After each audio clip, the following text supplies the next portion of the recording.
ఈరోజు మనం body shape సిలౌట్స్ గురించి మాట్లాడుకుందాం. ఈ సింపుల్ ఇల్లుస్ట్రేషన్ చూస్తే మీకు మీ బాడీ షేప్ ఇన్స్టెంట్గా అర్థమైపోతుంది. Let's start.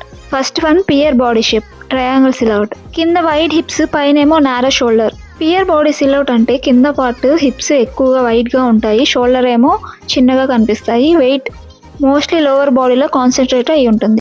అప్పర్ బాడీ తక్కువగా ఉంటుంది, బాటమ్ పార్ట్ ఎక్కువగా ఉంటుంది. నెక్స్ట్ వచ్చేసి యాపిల్ బాడీ షేప్. యాపిల్ సిలౌట్లో టమ్మీ ఏరియా రౌండ్గా ఫుల్లర్గా కనిపిస్తుంది. Shoulder and hips almost same, but centre part థిక్గా ఉంటుంది.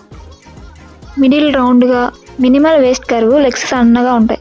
Hour glass body shape is nothing but x silhouette. Shoulder and hips ఈక్వల్గా ఉంటాయి, అంటే షోల్డర్ అండ్ హిప్ వైడ్గా ఉంటాయి. మధ్యలో వేస్ట్ కర్వ్ డీప్గా ఉంటుంది. This is the most balanced silhouette. Next వచ్చేసి రెక్టాంగిల్ బాడీ షేప్.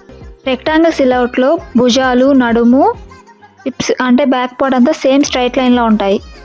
కర్వ్స్ అంటే నడుము దగ్గర వంపేం ఎక్కువ కనిపించదు. నెక్స్ట్ వచ్చేసి ఇన్వర్టెడ్ ట్రయాంగిల్ అంటే వి సిలౌట్. ఇన్వర్టెడ్ ట్రయాంగిల్ సిలౌట్లో అప్పర్ బాడీ ఎస్పెషల్లీ షోల్డర్ బ్రాడ్గా ఉంటాయి, అంటే భుజాలు బ్రాడ్గా ఉంటాయి. హిప్స్ ఏమో చిన్నగా ఉంటాయి. ఎలా గుర్తుపడతారంటే broad top, slim legs, shape look like V లాగా ఉంటుంది. హిప్స్ బ్యాక్ పార్ట్ తక్కువగా ఉంటుంది, భుజాలు వెడల్పుగా ఉంటాయి, అంటే షోల్డర్ పెద్దగా ఉంటాయని. Diamond body shape. Diamond body shape అంటే కింద హిప్స్ కూడా చిన్నగా, పైన షోల్డర్ కూడా చిన్నగా ఉంటాయి, కానీ మధ్యలో వేస్ట్ ఏరియా ఎక్కువగా రౌండ్గా ఉంటుంది. నెక్స్ట్ వీడియోలో బాడీ టైప్కి తగ్గ అవుట్ఫిట్స్ సజెస్ట్ చేస్తాను. ఇలాంటి వీడియోస్ కోసం సబ్స్క్రైబ్ చేయండి.